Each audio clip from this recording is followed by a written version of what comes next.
Another day, another ganap. Tara, sama kayo sa amin. May na-discover nga kaming cafe na pwede kang maglaro ng pickleball. Dito lang yan located sa may Carmay East, Rosales, Pangasinan. Along the highway lang siya, kaya naman madali mo lang siyang makikita.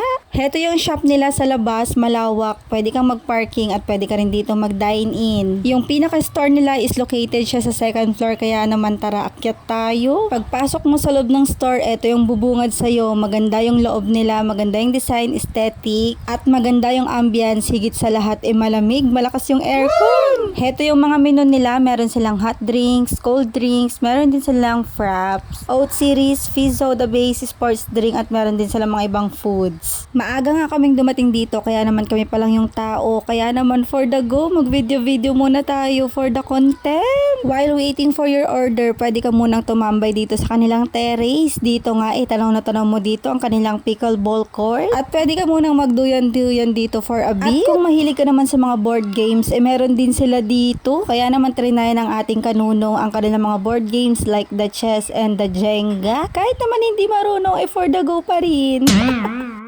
Dumating na ngayong order namin na chicken tenders and fries plus the tuna sandwich. Tinikman na nga ni Kanunong ang ating chicken and approve sa kanya kasi nga tender and juicy.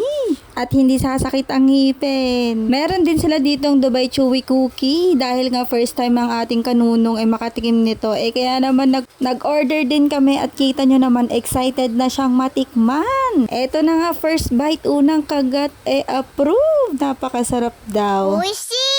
Tinikman ko nga rin yung kanilang Dubai Chewy Cookie, kaya lang medyo matigas yung katayfi kasi matagal siya naka-ref. Hindi ko na nga siya inulit kasi baka naman matanggalan pa ako ng bracket. Mas mahal pa ang bracket kaysa sa Dubai Chewy Cookie. For the drinks naman, ang order ko is syempre the usual Spanish latte, and kay Nunong naman is the chocolate frap, at kay Papshi naman yung hot cappuccino. In fairness, masarap yung timpla ng kanilang mga kape dito. I also love their tuna sandwich for only 99 pesos. Masarap siya, promise. After nga namin kumain, tara na, mag-pickleball na tayo. Kapag walk-in ka nga pala dito at gusto mong mag-try mag-pickleball, meron silang dalawang available na paddle and dalawang bola. Pero kung naglalaro ka talaga ng pickleball at naghahanap ka ng court, pwede kang magpa-reserve ng court dito. I-message mo lang yung kanilang page, ilalagay ko na lang dito sa video yung kanilang page, and message mo na sila.